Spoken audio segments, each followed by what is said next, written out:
नाशिकमध्ये विधान परिषद निवडणुकीत भाजपचे बंडखोर उमेदवार गोकुळ गीतेंची मनधरणी करण्यात अखेर यश आलंय।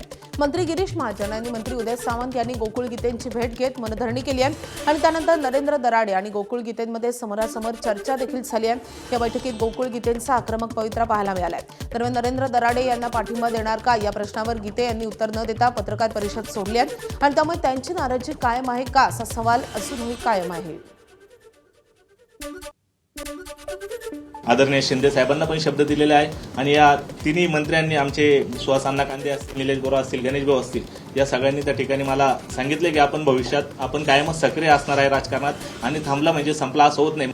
यामध्ये कौटुंबिक शांती आणि आमदारकीमध्ये मला कौटुंबिक शांती महत्त्वाची वाटते आणि त्यासाठी मी माझ्या निवडणुकी प्रचारात मी थांबवतोय। माझ्या सगळ्या कार्यकर्त्यांना मी त्या ठिकाणी विनंती केली काल रात्रीच का आपण कुठल्याही प्रकारचा प्रचार या ठिकाणी करून महायुतीतलं वातावरण खराब होईल अशी कुठलीही गोष्ट करू नये अशी मी आपणा सर्वांच्या माध्यमातून त्यांना विनंती करतो। दराडेंना तुम्ही थेट पाठिंबा देऊन त्यांच्या प्रचारात उतरणार आहात?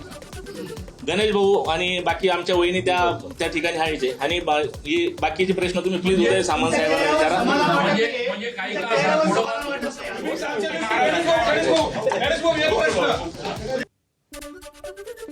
नरेंद्र दराडे हे महायुतीचे एकमेव उमेदवार असल्यानं त्यांना गोकुळ गीतेंचा 100% पाठिंबा असल्याचं उदय सामंतांनी स्पष्ट केलंय। तर मुख्यमंत्री आणि उपमुख्यमंत्र्यांसोबत सकारात्मक चर्चा झाल्यानंतर गोकुळ गीतेंनी निर्णय घेतल्याचं गिरीश महाजन यांनी म्हटलंय।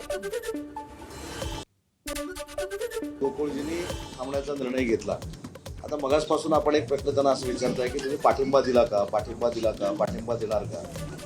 ज्या अर्थी एकच उमेदवार हा महायुतीचा शिल्लक राहिला याचा अर्थ गोकुळजींचा 100% पाठिंबा, गणेशजींचा 100% पाठिंबा आणि वहिनींचा 100% पाठिंबा हा महायुतीचे उमेदवार नरेंद्र दराडे यांना आहे। माननीय मुख्यमंत्री महोदयांकडे बैठक झाली, गणेश गीते, मी त्या ठिकाणी होतो, निलेश बोरा त्या ठिकाणी होते, नंतर शिंदे साहेबांकडे पण 2-3 बैठकी त्यांची भेट गणेश गीतेंनी त्या ठिकाणी घेतली, गोकुळ गीते नाही घेतली आणि त्यानंतर मग आज निर्णय झालेला आहे। आता आपण उमेदवारी मागे घ्यावी आणि महायुतीचे जे उमेदवार आहेत नरेंद्र दराडे त्यांना बहुमताने निवडून द्या। दरम्यान नाशिकच्या या घडामोडीनंतर गोकुळ गीतेंनी केलेली इन्स्टा पोस्ट सध्या चर्चेत आहे। जब शेर 2 कदम पीछे हटता है तो समझो कुछ बड़ा होने वाला है अशा आशयाची पोस्ट गोकुळ गीतेंनी इंस्टाग्रामवर केली आहे। या पोस्टच्या माध्यमातून गोकुळ गीतेंना नेमका कोणता संदेश द्यायचा आहे याबाबत राजकीय वर्तुळात चर्चा रंगली आहे।